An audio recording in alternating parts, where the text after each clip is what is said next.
drought of 2012 has been tough on the livestock sector, no doubt about it. I'm Andy Vance, and this is Dateline Drought, brought to you by Genuity Drought Guard Hybrids. I'm Feedstuffs Grains and Feed Ingredients editor Andy Vance in for Max Armstrong. Before we get into the topic of the livestock sector and the summer's drought, let's give you a brief update of this week's crop progress report. U.S. Department of Agriculture Monday evening telling us that corn harvest is now nearly 40% done, 39% to be exact, across those 18 major corn-producing states. That is up from 26% last week and a 13% five-year average. The I-states progressing at a pretty good clip, with Illinois 54% done, Indiana 26% harvested, Iowa 37% in the bin. And there we see an interesting dichotomy. The Western Corn Belt moving along much more rapidly in the past week than the Eastern Corn Belt, which did see some rains over the past several days. Nebraska at 36% done is one example, while Ohio, the only state yet in single digits, has just 8% of its corn crop harvested as of Monday's report. Soybeans following a more or less similar tale. The national average at 22% harvested is up from the 10% we saw a week ago, and better than the 8% five-year average. Illinois farmers definitely focused on corn at this point. 8% of Illinois' beans are in the bin, while Indiana has 10% of its harvest complete. Iowa, 23% harvest, so some parity between the Hawkeyes bean and corn focus. Similar to what we saw in corn, Nebraska at 19%, and the Western Corn Belt harvesting more rapidly than the East, while Ohio is just 8% of its soybeans harvested as of Sunday's report. Well, as we know, the drought has turned the summer of 2012 into a pretty disappointing period of time for livestock producers. For example, cow-calf operators and cattle feeders looking at much more compressed margins and or outright losses than what had been expected earlier in the year. Going into the year, for example, the Livestock Marketing Information Center had forecast cow-calf returns better than last year's, with estimates raised even in the winter months as calf prices hit near records. Cattle feeding returns expected to improve compared to the significant red ink we saw in the last 8 months of 2011, but that's all changed.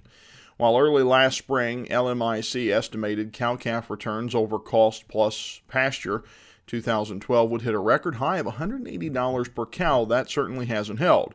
In July, the center reduced their estimate to about $80 a cow as drought spread, and then more recently, estimates have dwindled to even $57 per head. You can see there are some real significant questions, but the bottom line is breeding herds getting smaller for both U.S. and Canada, and definitely in Europe, there in the hog industry.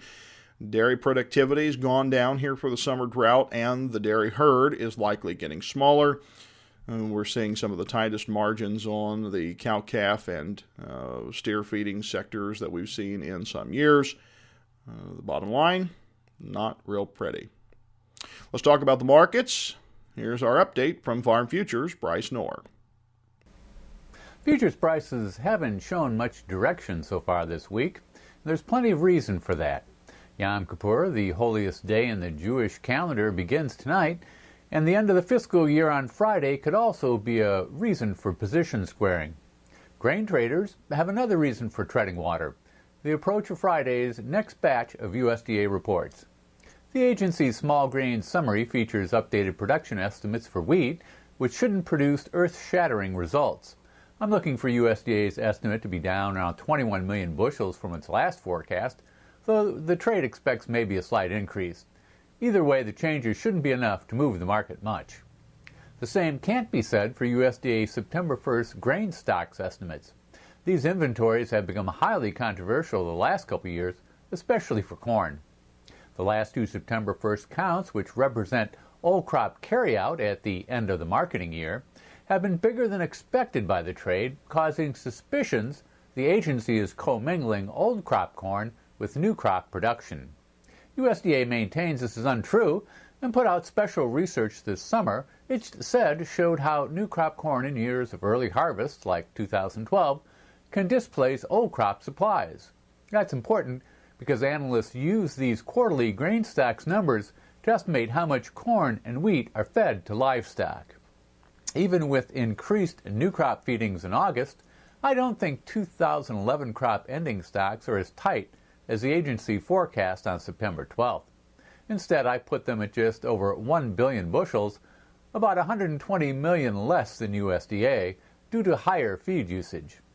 That's going against conventional wisdom in the trade, which sees only a small change from the government's latest prediction. Wheat feeding during the summer quarter is even murkier.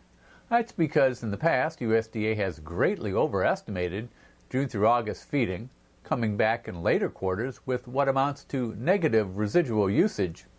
I don't think USDA will inflate its feed number this year as much as it has in the past, which could make September 1st wheat stocks somewhat lower than the trade guesses. I'm guessing around 2.186 billion, but this is a wild card for sure. Residual usage is also an issue with soybeans. USDA lowered its September 12th estimate of this category to just 3 billion bushels, which is a very low number. I think overall old crop stocks could be around 121 million bushels, but USDA may stick with its 130 million bushel estimate.